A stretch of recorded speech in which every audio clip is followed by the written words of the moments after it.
everyone, Gerard Scarpaci here, craft hairdresser and co-founder of the Hairbrained community. Super excited to be with my buddy Travis Barker. We're in his awesome studio. I'm definitely going to turn the camera around so you can see how cool and unique this is. He's going to be sharing with you on this lovely pivot point mannequin, one of our professionals who practice series. And the whole idea behind this is that even when you're experienced or old dudes like me and Travis, we were just talking, we've been doing this now for close to 30 years and been in the education game for a while, it's still so important, no matter how experienced you are, to keep trying out new ideas and getting your hands on great mannequins so that you can practice without having to worry about anything. That's one of the great things about a mannequin.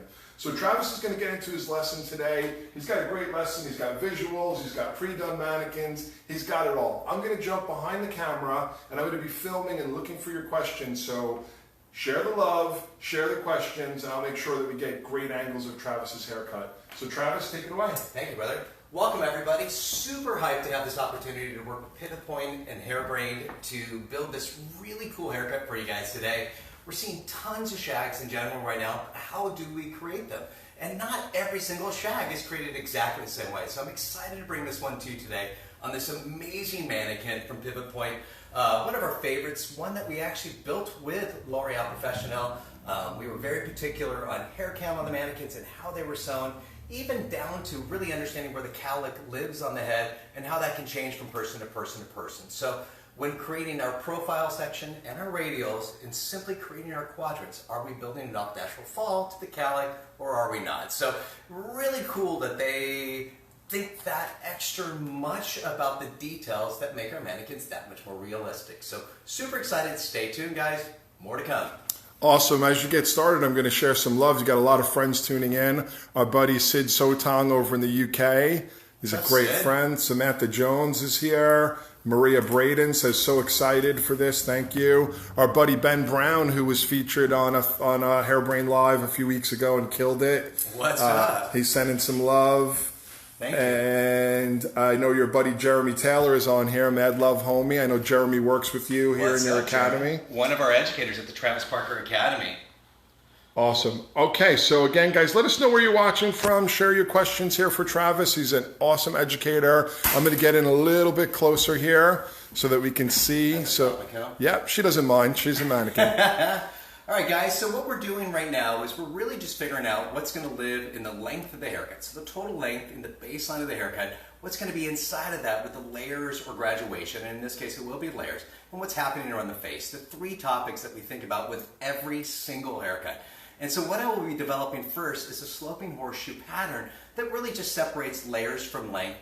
And what we need to make sure that we're doing in this with building convex layers, which will be the layering pattern for our shag, is that we are taking our section below the actual center of the recession area. All right, so I've heard a couple of terms already. A sloping horseshoe, was that the term that you used? Yes, a sloping horseshoe is a horseshoe, traditional horseshoe, that we've created in our curriculum that really just incorporates the side of the head with the top of the head. So as we're working with the vertical elements, the side and the horizontal at the top, we do build this line down below the actual parietal ridge, which integrates the layers from the top of the head into the side of the head in a seamless manner. So horseshoes are a big part of all hair cutting, separating the top from the bottom, would you say? Absolutely. Yeah, probably one of the most popular and salon-friendly kind of sections there is. Yeah, textbook 101. And just as much as a horseshoe is super important, as I said before, reading the contours of the head becomes a crucial element as well. So when dividing and conquering your actual style between layers and length, where does everything live? All right, so I'm noticing something that I always do, and no matter how many times I say this in class, people don't always hear me. I think getting a horseshoe in is actually kind of difficult. So I do exactly what you do. I make this separation from the high point of the head to the back of the ears. Absolutely. And it just makes it so much easier to get it in, where very often I find people chasing it all the way around the head, trying to get it in their hand in one. Yeah, absolutely. I mean, one of the best things about a horseshoe to always discover is from the center of the recession, that usually in a very literal way, horizontally, transfers right through the parietal ridge. So if you're trying to create a traditional horseshoe, as you probably recognize, you're taking it from the center of the recession, through the parietal ridge, through the center of the crown, and then of course looping it back and around. What I will do as I'm separating this out, because I've got a little bit more real estate that's happening in through the back is I'm going to clip the top out of the way. And what I mean by real estate is I'm really encompassing the convex area of the back of the head from the concave area of the back of the head. And once again, we are going to take this now and clip everything back. You may have noticed that we are building this on dry hair, so we are going to be developing a dry cut. One of the elements about this is really understanding the anatomy, as we've talked about quite a bit, but at the same time, this is a shag. It's supposed to have this languid, slept-in sort of feel. So the imperfection is really, forgive me, is really what gives it the signature. So as much as we're reading the anatomy and respecting it, at the same time, this isn't your time to really get too crazy over the details. What I really want you to do is allow them to just be.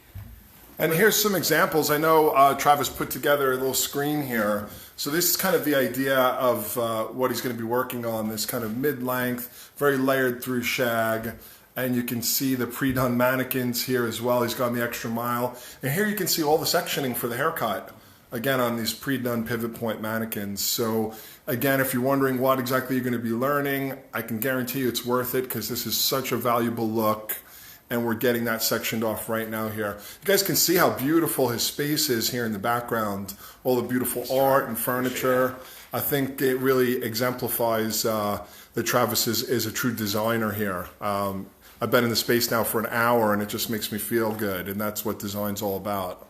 Everything's about energy. I mean, here we are in a cutting tutorial, but it's all about the flow and the energy. Everything together is what creates the experience. So not just you being a technical hairdresser, but where are you at with interpersonal relationships and also the contextual environment that you surround yourselves in. Every detail has been attended to at the Travis Barker Academy. And so we can focus on the haircutting at hand. All of that just flatters and complements the investment on the technical. Awesome. So it looks like you've got your basic sectioning in. I've got my basic sectioning in. We are going to start with building our baseline in the haircut. I'm going to start by standing at 6 o'clock in the back. I'm going to clip that out of the way. And at 6 o'clock, just so we are continuing to reference the same terms, I'm going to call her nose 12 o'clock. Her right ear will be 3 o'clock. 6 will be dead center in the profile of the back, and 9 will be on the right ear. So with that said, I love that you're using that reference. Do you know our buddy Ira Pope Sage? Yeah. Have you seen his clock cutting method? No. It's pretty awesome. He's got I'll keep sending you some videos where he's really kind of come up by using those times that you were just saying.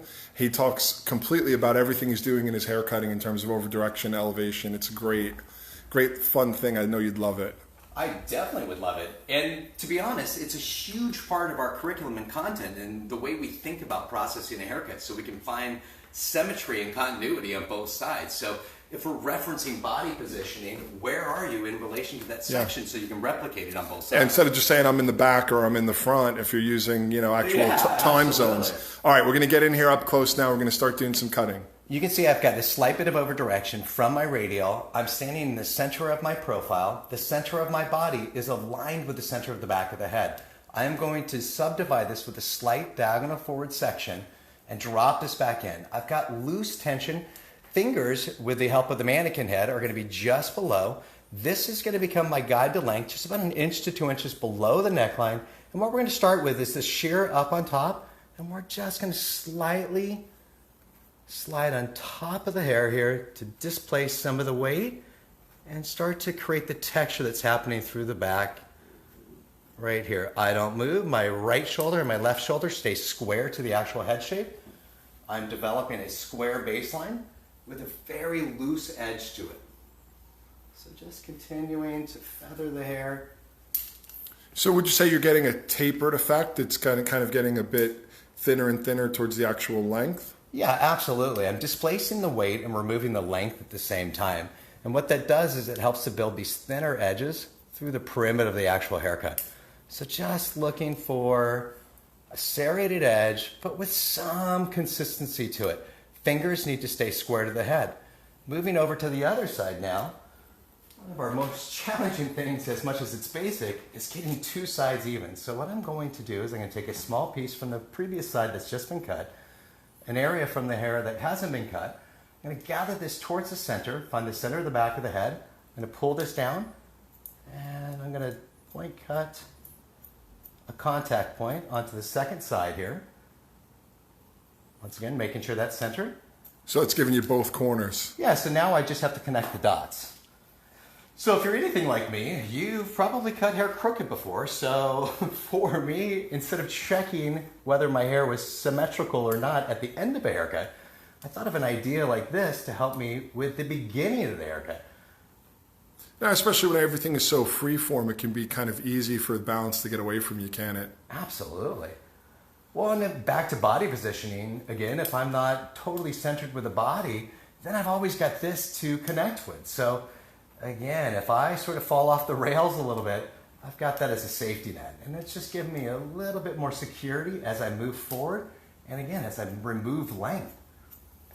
So again, if you're just joining us, Gerard Scarpaci here behind the camera today with Travis Parker in his Travis Parker Academy, which you can kind of see in the background. Kind of a beautiful little atelier. I'm going to give a little 360 around here.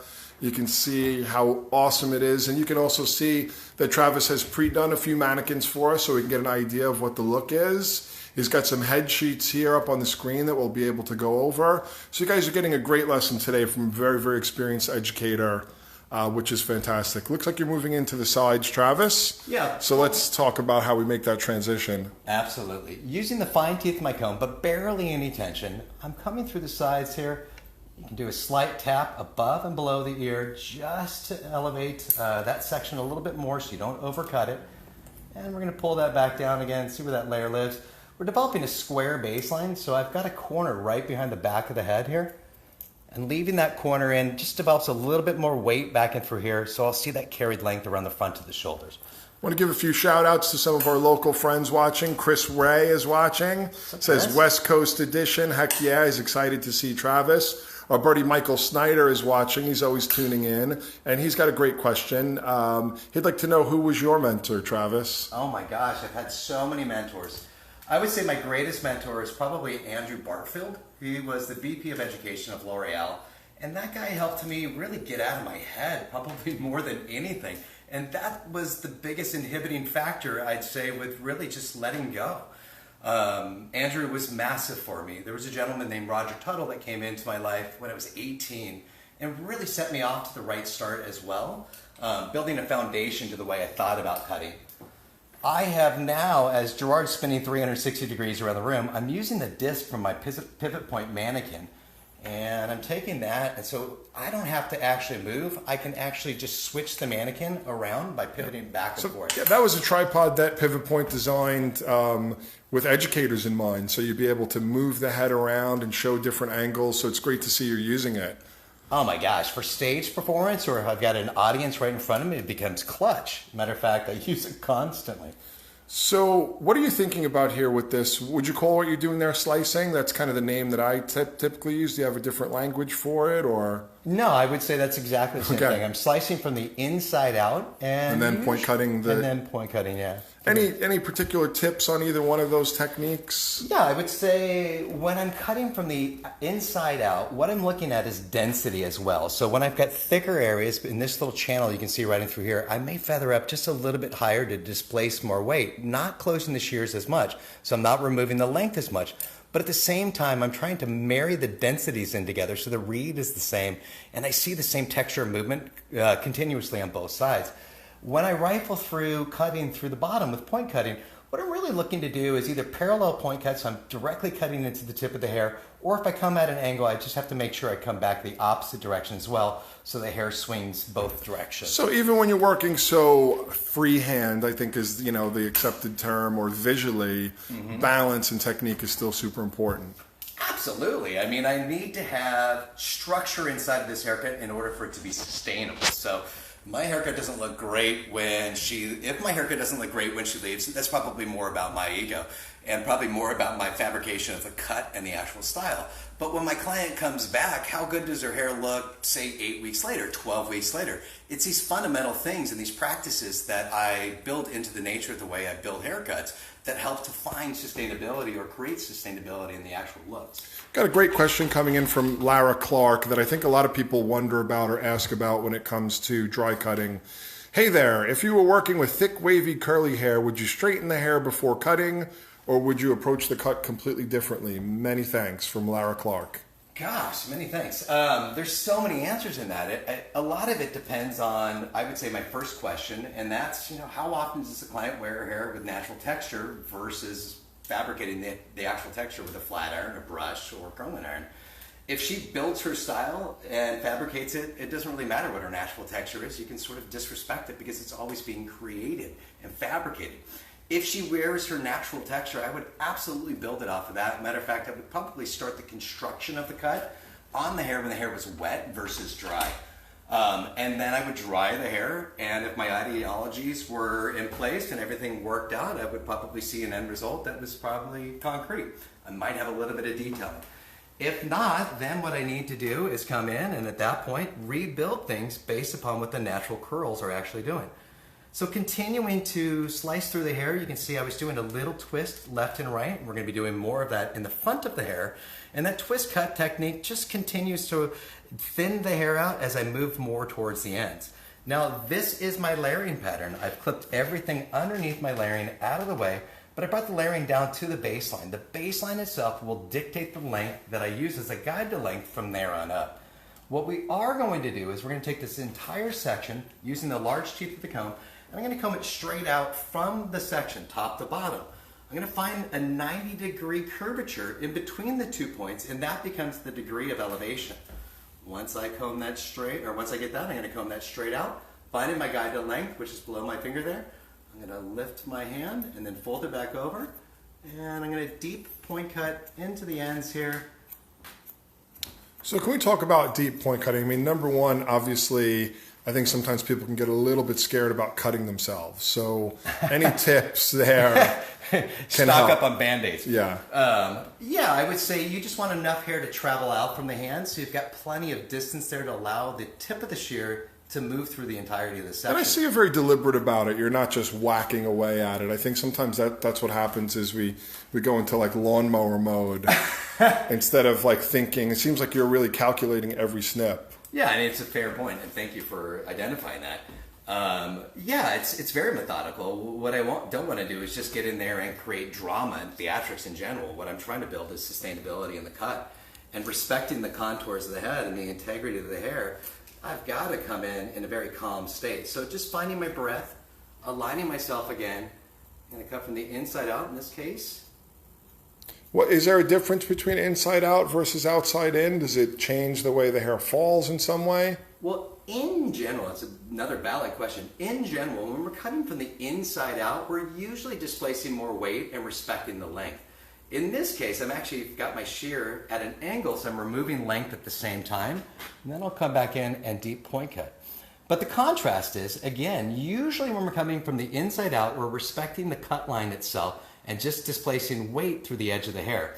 At the same time, when we're coming from the outside in, we're usually removing length and weight at the same time. So it depends upon where you're going.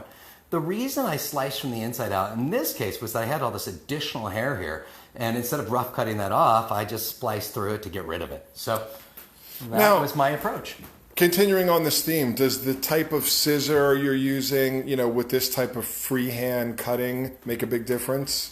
Yeah, I would say, and everybody probably has their own personal feel as tools are unique to each one of us. But I'm using an all-purpose shear. This is a 6.2 Mizutani. And what I love about this is it's dry and wet cut. So the hair doesn't fold in between the blades, whether it's wet or dry. Mizutani make great scissors. If you guys are interested in trying them out, we have some available on hairbrained.pro. Some of the favorite ones that we've pre-selected there. What I am doing as I move through section by section is I'm following the previous section as a guide to length. I am taking slight diagonal forwards, which I'll show you again, slight diagonal forwards. That's just moving from the profile section by section by section as I'm rotating around the head. Every section is on base at this point, using again the previous as a guide to length, and going 90 from the center changes section by section as the contour of the head changes as I move more towards the recession behind the back of the ear. Well, what are some of the things people can do to kind of get more familiar with head shape? I think as I've taught lots of people over the years and they start to understand the expanded form of the haircut, sometimes they have a harder time judging head shapes. Is there anything that you do, any way to read the head? I see you're really focused on where you're combing from. Any tips there? Yeah, I would say everything starts with understanding the first section that you're going to be building the haircut from. And so when I first start with my profile, which splits the left side from the right side, and my radial, which dissects the front from the back, what I'm starting to do is really map the head. The next thing I'm thinking about is in the back. The top of the head is convex, underneath area is concave. So what's going to live in negative space versus positive space? If I'm building something above something that's protruding in its way, it's got to be thought of in a different sense. So right out of the gate, just setting myself up to succeed, what I have to do is map the head with quadrants, and then again, build my main sectioning pattern in place so I really understand where the layers are going to live in difference from the length. All right, so you're starting now on the second side. For those who maybe missed the first side, just recap this whole layering technique for us. Absolutely. We took a profile section in the very beginning. That profile section's length was dictated from the baseline itself. The baseline dictated the length here. We cut that in. We elevated that up, taking everything at a 90-degree angle from the center of the section that I'm currently working in. We are going to start with slicing from the inside out.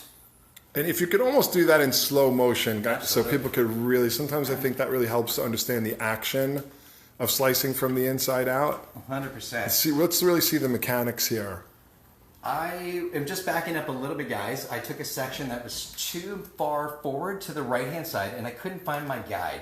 And what I was trying to look at was little tiny hairs versus a cut line. So I just am backing up a little bit, which will allow me to proceed with confidence, finding my 90, and once I've got that 90 in there, again, the teeth, as you can see, bridge of the comb against the head, teeth dictate that 90, aligning the fibers of the hair with the actual teeth, pulling that straight out. There's my guide to length inside. So I'm going to come over to the side so we can see it better, and cutting from the inside out, just displacing. And it seems like the scissor is more, I want to say perpendicular to your finger there. Absolutely. Yeah. If I come in sideways like this, flat to my hand, take I can a lot start more notching out that whole area there. So I'm going to get more divots inside of it, which is, if that's your intention, that's fine. Just make sure that you're doing it with intention. Cause and effect, something's happening. Is it lending to the end result? And now point cutting. So working, it's almost like there's layers within the ends of the hair, and then you come back in and take the length off. Absolutely, yeah. Refining that line. The first one really is about excavating the hair and displacing that weight at the same time, and really rough cutting that line. Point cutting comes in and allows me to really build a line with structure in it. And then what I'm doing is coming back through it one last time per section here and just finding, again, the denser areas. We can see that this area right here is quite a bit thicker than the area underneath it. So at that point, because when we cut from the inside out, we're not removing length, I'm just displacing that much more thickness in there. We've got our great friends and family watching from all over the world. Our friend Stephen Fite, an old friend who's very much a craft hairdresser, watching. Nice. We've got Junior Mondriel watching, I'm assuming from Hawaii, because he's saying aloha. Yeah, I wish I was in Hawaii. Yeah. Right now, brother. Charlotte Newell is watching. She says hi. Our friend and someone who's been featured on quite a few Hairbrained Lives, Milo Maksimovic, who was just in Poland for us doing a Hairbrained Live. He says, great way of thinking. He likes the way you're thinking. Now we've got a question coming in from Victoria Arzola. If you were cutting this on naturally curly hair and point cutting, would you tend to over-direct the curl pattern a bit more? It depends. If we want, what we have to think about is, what does over-direction create? The further any hair travels from its natural section to another section, we're going to obtain length. So if you want more length somewhere within the haircut, whether it's around the face and you want more additional length in through here or in through the back, over-directed forward or back just maintains that additional length. So based upon your objective and the overall silhouette, just depends. If you're trying to do this exact same haircut on somebody with curly hair, I would follow the same sectioning pattern that I am. And everything behind the radial right now is on base as we move behind the radial. So it's really a choice about how much weight you want to distribute, more so than anything. I think that we could probably all How much length and weight. Yeah, length and weight, that no one's hair is really exactly the same. And what we have to do is really generalize and categorize types of hair so that we can read it and position it. But at the end of the day, what creates your artistry and the signature of your cut on anybody is these decisions that you make yourself. But like every decision, you want to come from a grounded point of experience and expectation so that you can find certainty in these decisions as you're creating it. Nicole Braden Baza, hopefully I'm pronouncing that correctly, Nicole. She just booked course 1 and 2 with you, Travis. And no way! Yeah. How rad is that? So, as you're working on the technique here, can you talk a little bit about your academy? I'm going to just do a quick 360 so people can see we're down here in the northern part of San Diego. Beautiful, beautiful area. And the Travis Parker Academy, which is this really beautiful, intimate studio. And Travis works on his private clientele here, but then also is offering courses. And I know he's got a lot of education coming out right now. So fill us in a little bit on that. First of all, thank you again for booking the class. Second of all, thank you for asking about it. Third, I've never been part of something I'm so excited about right now. And what we're really doing is we built a methodology on how I feel that we should learn how to cut hair. And what I've taken is my 32 years of experience of cutting hair behind the chair and really started to look into what worked for me and what didn't work for me. The other thing that I've really thought about with developing our curriculum is where and how are we receiving content right now? How is the information that we're digesting being received? And so when we started fabricating the curriculum, we really wanted to build it for the mindset of how, again, we live life today. So it's a revisit to how we learn how to cut hair, how we execute the process, and what we've really built into this is no DNA of our own, just real structural, straightforward executables that allow you to build your vision. And that's where we were really at. We decided that a lot of us are starting to have a voice on Instagram, but as I just lost mine a second ago, when we do speak about hairdressing, do we speak a continuous language that other people understand? Do we speak a language that allows us to really communicate in a direct way? And when it came down to it, I thought that we could do it in a way that would make it that much more native for our audience. So we've created 3 different pillars. It starts with cutting course 1, goes to cutting course 2, and cutting course 3. And like most basic fundamental curriculums, cutting course 1 really helps you understand baseline from layers and layers from face framing. Within that, we have broken it down so that you are really learning how to build shapes and silhouettes in the first course. In the second course, it really takes you into texturizing and personalization, where we integrate all kinds of inside-out cutting and outside-in cutting. And in the third course, we really start to break all those rules, combine different things together, and start to build it in a way that allows you to make the decisions, not us dictating the instruction itself. I am in front of the radial now, so just catching you guys up. I've taken diagonal forward sections, which just allows each section to lie on top of the other, so we don't really see the seams that we're creating inside the haircut. As I've approached the area being in front of the radial, forgive me, I'm taking the area behind the radial to act as a guide to length. Next section is going to be a diagonal forward, and I'm going to continue to take this back to the section just behind the back of the radial again. I've got the head leaning to the opposite direction that I'm actually cutting on. Let's step back so we can see that. So that's deliberate. That's deliberate, yeah. And what this is doing is it's allowing me to really focus on my elevation. My elevation in this case changes in front of the radial, and my elevation now is coming up the parietal ridge. When I lean her over to the side here, I can see the parietal ridge that much more. It's not vertical. And so with that said, I find that I have a tendency to keep my layers true if I lean her over to the side. And I'll do the same thing on the opposite side.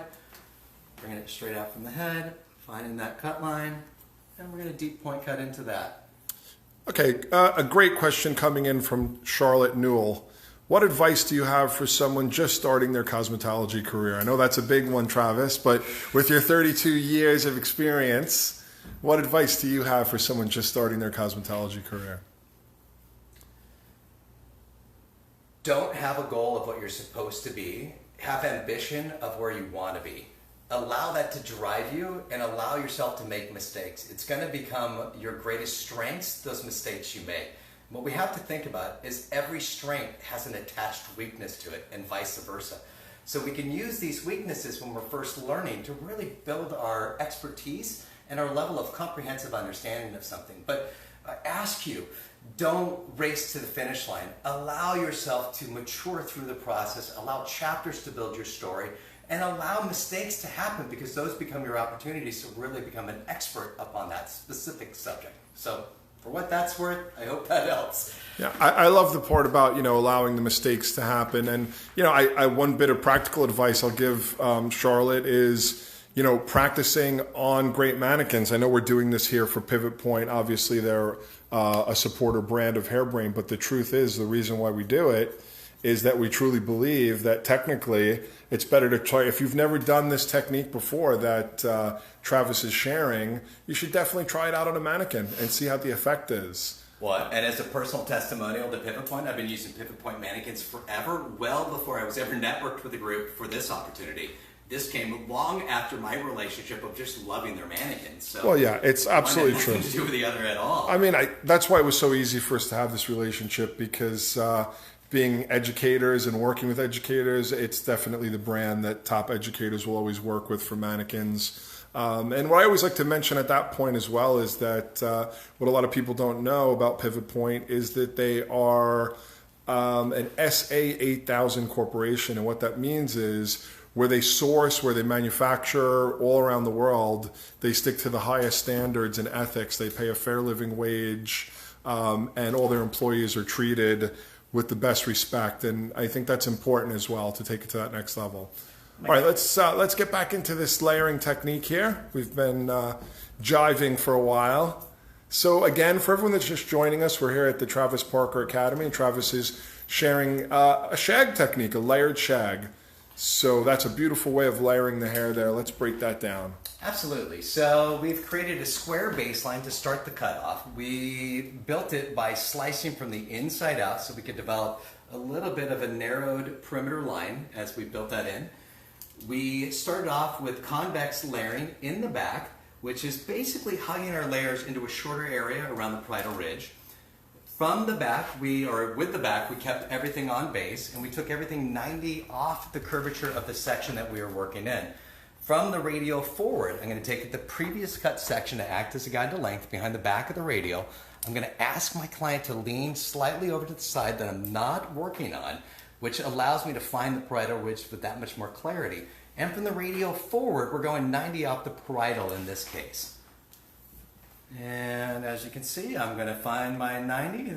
The teeth dictate the elevation of the section, which is a huge help. So meaning when you put the spine on the head like that, you look at the angle of the teeth. Yeah, so I'm rocking back and forth to find the apex. The apex is the parietal ridge. The bridge of the comb is on the apex. The teeth are dictating 90 off that apex, in this case the parietal ridge.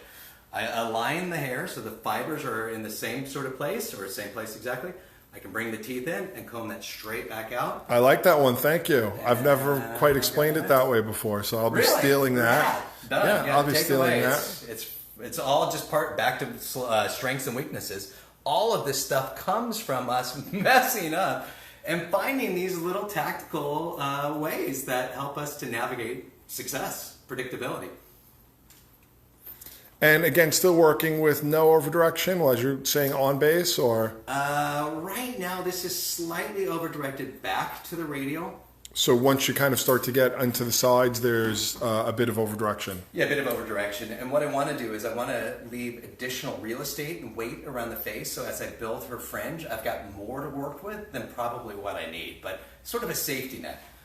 Next section, I'm going to take this right at the parietal now. That will become stationary, and continue with my diagonal forward lines. Now, what's your thought on the size and thickness of the sections and how it affects what you're doing?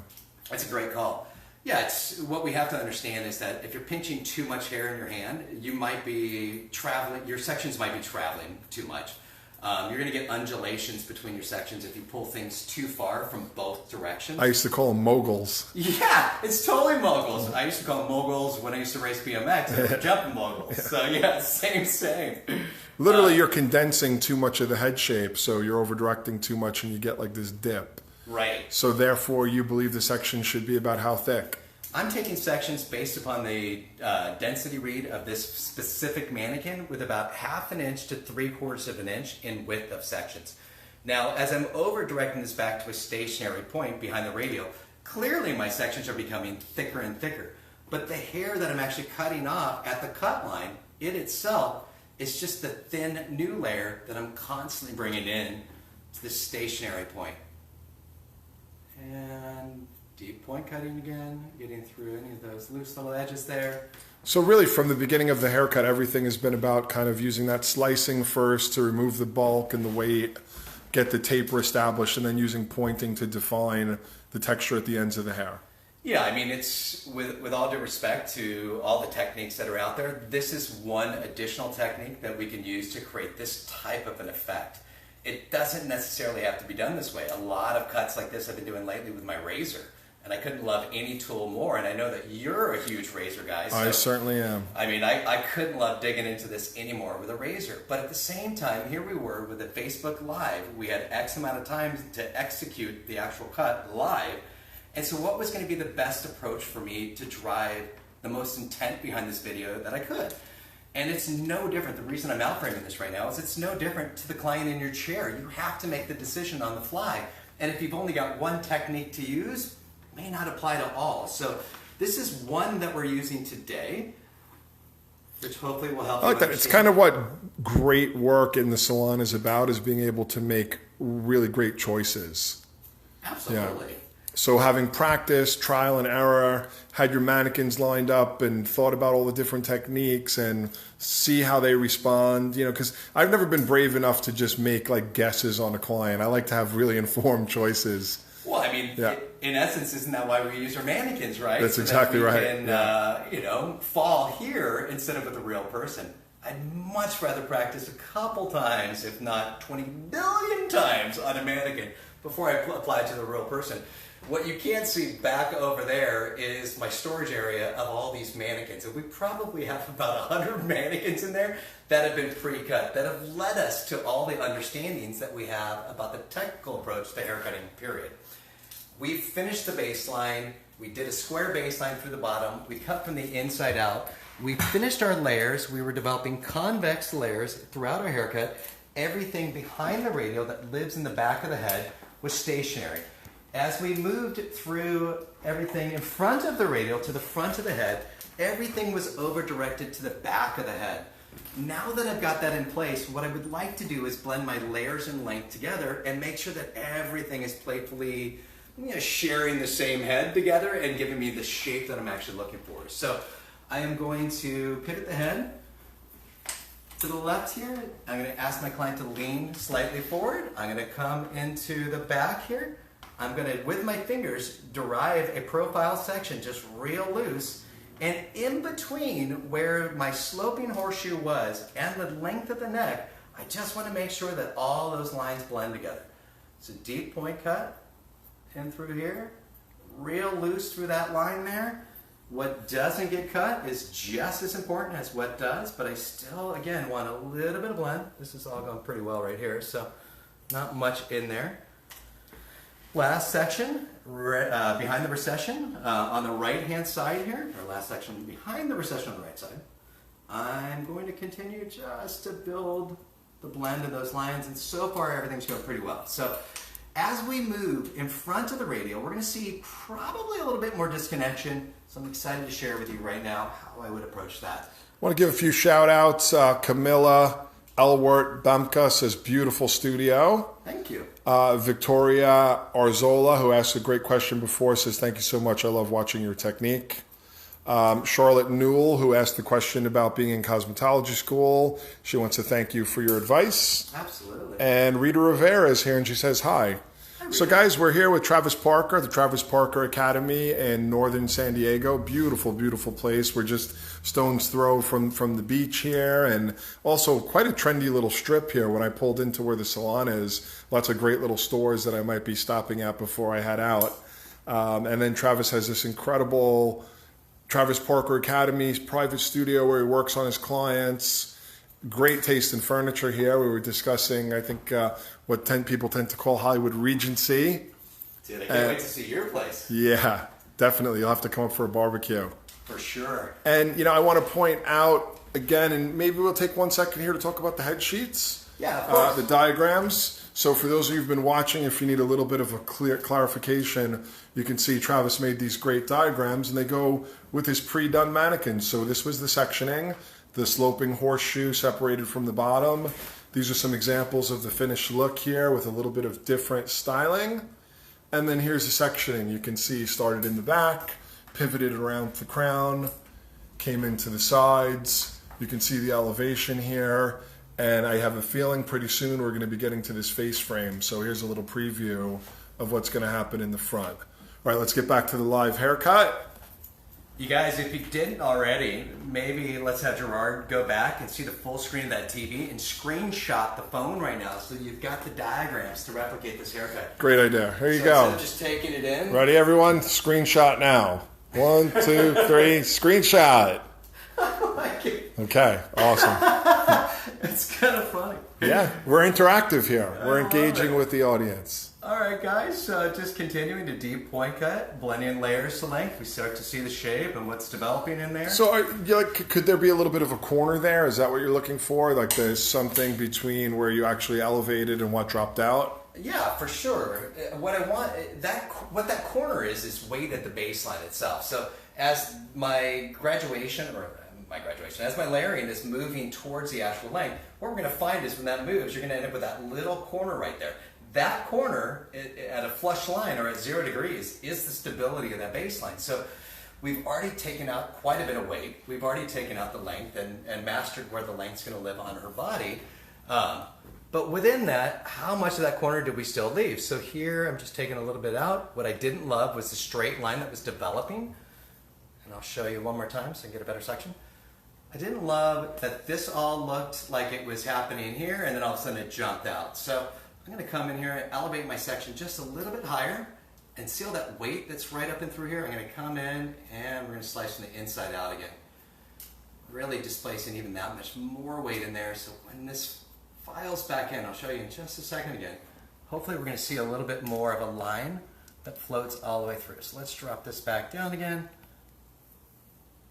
There we go. And so see how that edge is starting to feather out? We got a little bit of that kick right in there, but that's necessary. That's right at the back of the procession behind the back of the ear. And if you've ever cut hair before, you have cut that section too short before. So better safe than sorry. Kind of like with the over direction. Gets a little bit holy. What's that? It gets a little bit holy. Oh, it can. I've done it too many times, sadly. So everybody loves the idea of the screenshot, so that's awesome. Yeah. Rizzy Green, I'm so excited to try this technique. Thank you for some new inspiration, and she's watching from the UK.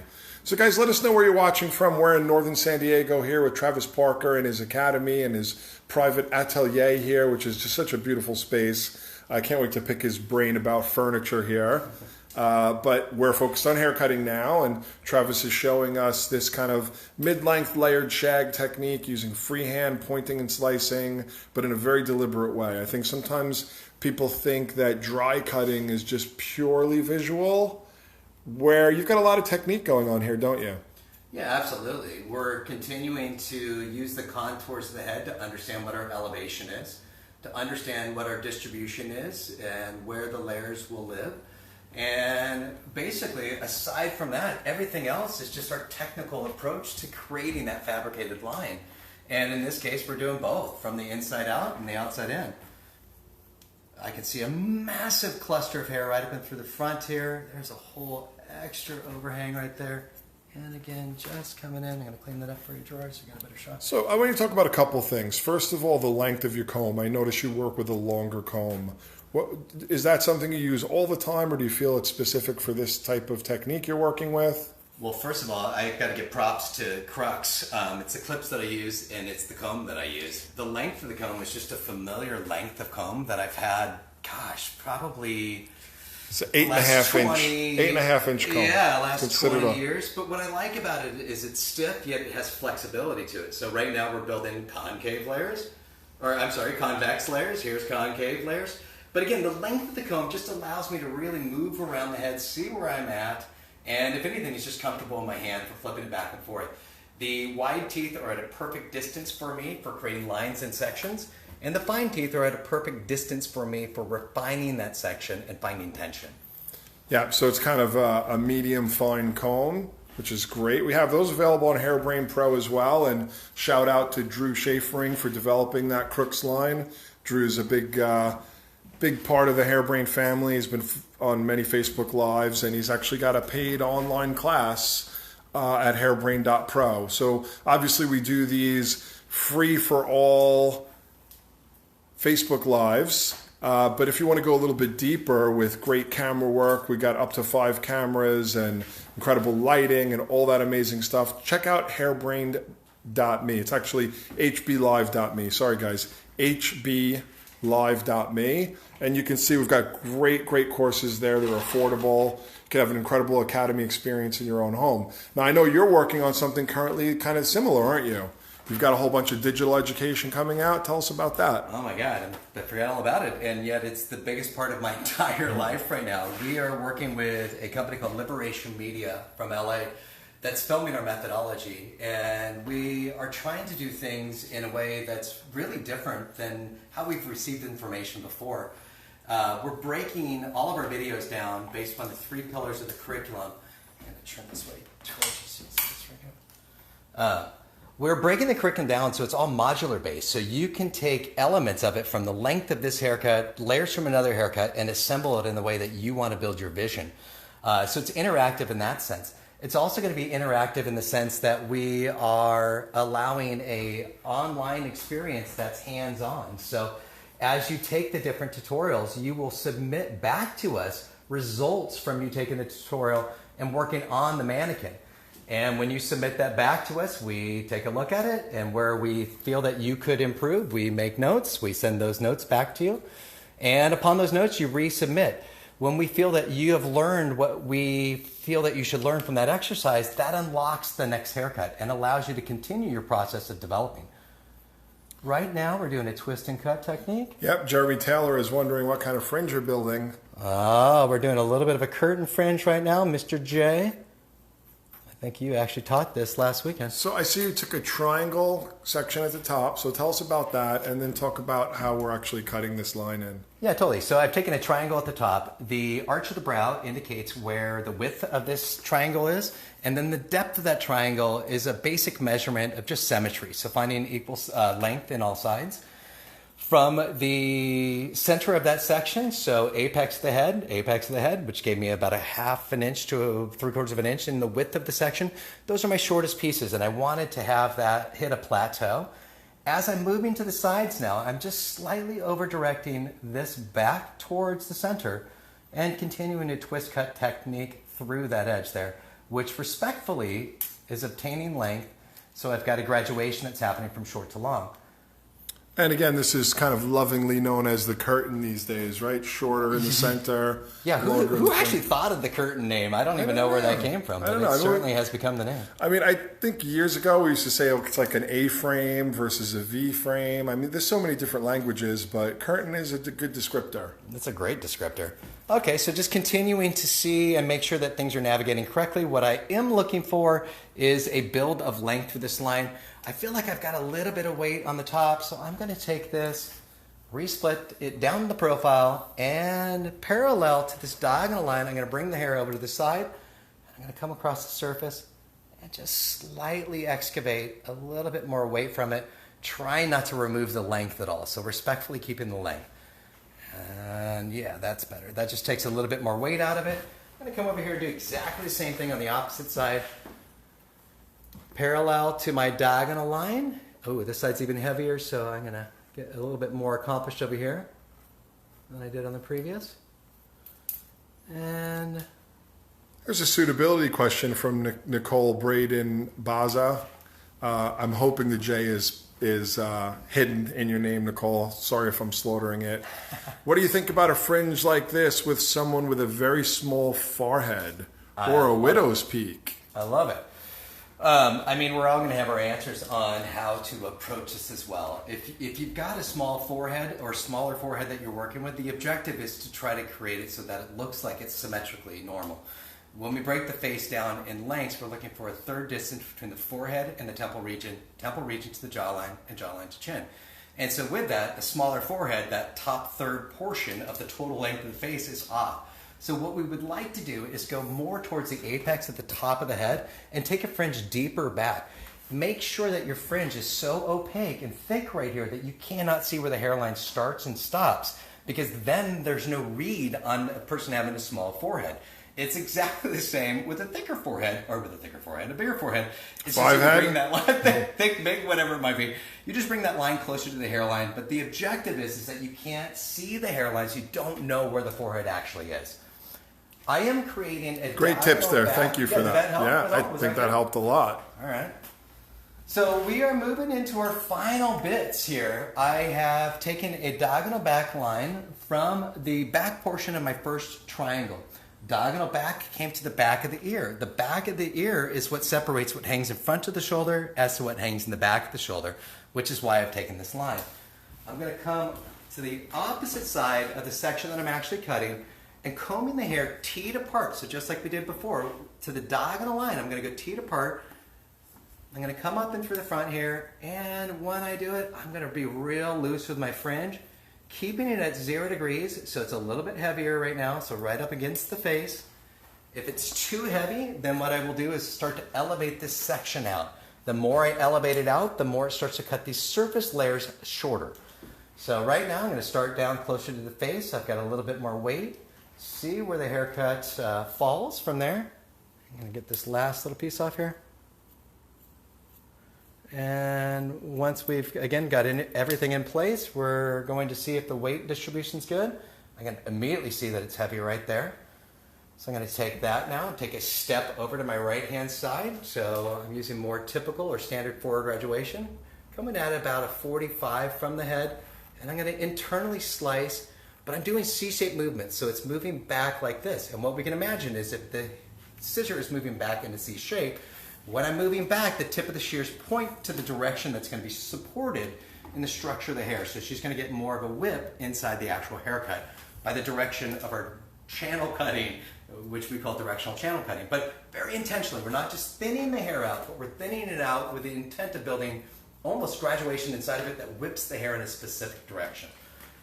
So you can really create direction, you know, based on how you use your tool. 100%. Move that hair around the way you want to. Yeah.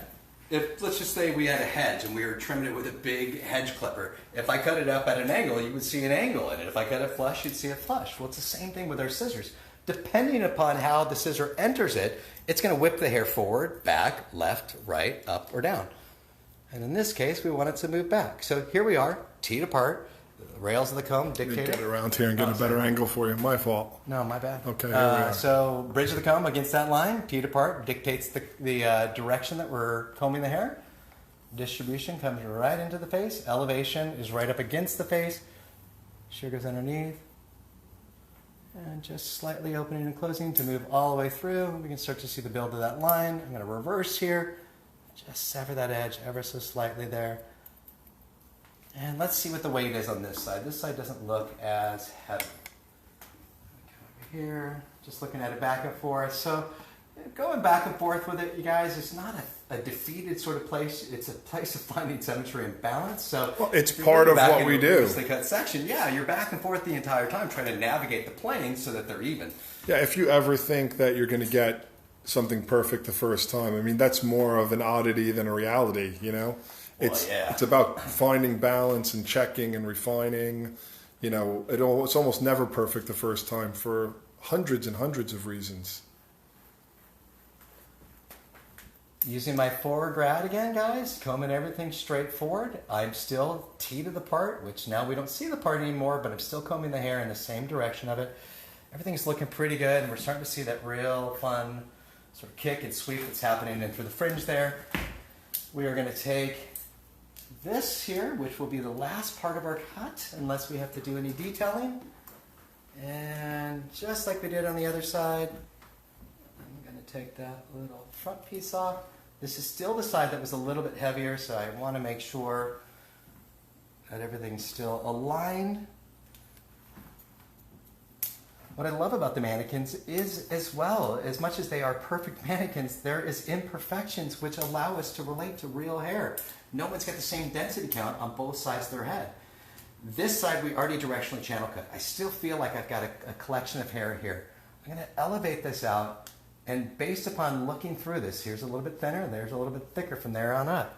I'm going to come inside and just remove some of that bulk and displace some of that length. And starting in unique places each time I do it will give the effect more of just natural hair growth patterns. Camilla Bemka is wondering if you used any products before drawing the hair for the cut. I didn't, but I'm glad you asked the question. I haven't used any product in her at all except for a leave-in conditioner. So I just put that in there to act as a lubricant in the hair and make it easy to comb through so I wasn't finding knots as I was building the actual style. And is that typically what you do when you dry cut? You like to keep the hair free of a lot of product? Yeah, I don't want to put a lot of product in it when I'm dry cutting it because I don't want to be fighting through the product. I also like to build things off the principles of natural fall and natural texture too. So I don't want to really overwork the hair and get to a point where I don't even know what the natural texture is because I fabricated something radically different. So, awesome. So again, just to recap for you guys at home, we're here with Travis Parker, this handsome young man. He's in his 32nd year of hair cutting and being an educator. He was welcoming to bring us into his academy here, the Travis Parker Academy, which is in northern San Diego. I'm going to give you a little look around. Very beautiful space, beautiful natural light and foliage outside. Look at his wonderful art collection here. Beautiful furniture. The Hollywood Regency style, which we love. And this is where Travis works on his private clientele here in northern San Diego, and then is doing regular classes in his Travis Parker Academy, where someone was asking before if they want to find out about your classes, where should they go? Yeah, thank you for asking. It's a great question. We just launched our booking site right now for the classes, literally last week. It's TravisParkerAcademy.timetap, T-I-M-E-T-A-P, timetap.com. You can book your reservations right now. We haven't officially launched the dates, which I guess we are right this very second, but with that said, we had a wait list and we've sold out the first 5 classes on a wait list for next year. So the first class available is in April of next year, and next year we are combining the tiers together as well as doing them independently. So you can take Cutting Course 1 as a 2-day class, you can take 1 and 2 together as a 4-day class next year. We're also combining the second tier and the third tier together for people that have taken 1 already. And everything does need to be taken in order because we really build you with a language first and an approach to hairdressing first, and from there we excel you through the process. So super exciting. One of the fun things about it is truly intimate. As you've seen the space, there's only 5 people that are allowed to attend each course. So it really is us working with your heart, your soul, and your hands in a way that I've never really had the privilege of doing in larger scale environments. So a real special part of what makes this academy unique, on top of the curriculum, which we feel very confident in, is changing people and the way they approach hairdressing altogether. So, you know, a fantastic space, great education. So let's talk a little bit about styling. I know you have 2 pre-done ones here that we'll show. Same technique here. Yeah, same technique. This was all with a flat iron first. Everything is just waves. I tried to find inconsistencies on both sides, which made it to me cooler, a little bit more of a boho vibe. And she's my rocker chick. She's the one that's really taking the shag and pushing it. This is our sectioning pattern, and I wanted to subdivide that just so you could see it on a real head versus just the screen itself. And this is more of my glamorous version of the shag as well. So this is for the gal that, my lipstick gal that's putting lipstick on before she enters any environment. This is probably more her look. And how was that one finished? Did you dirty. use a round brush here, or? Everything with this was with a round brush and a 1.5-inch rod. And what my intent was with the rod was just to get slight bends in it, but what I didn't want was a fabricated curl set to it. So again, still trying to keep it natural, keeping it relevant with today's trend in the shag. Fantastic. So all built off of this lovely technique that was just so thoughtfully demonstrated. You can see there's a lot of variety there. What are you working with now? Everyone always wants to know about the product. So this is one of my new faves. This is a brand called Virtue out of North Carolina. And this is a texture spray that they've come out with that is excellent. It's favorite product of the brand.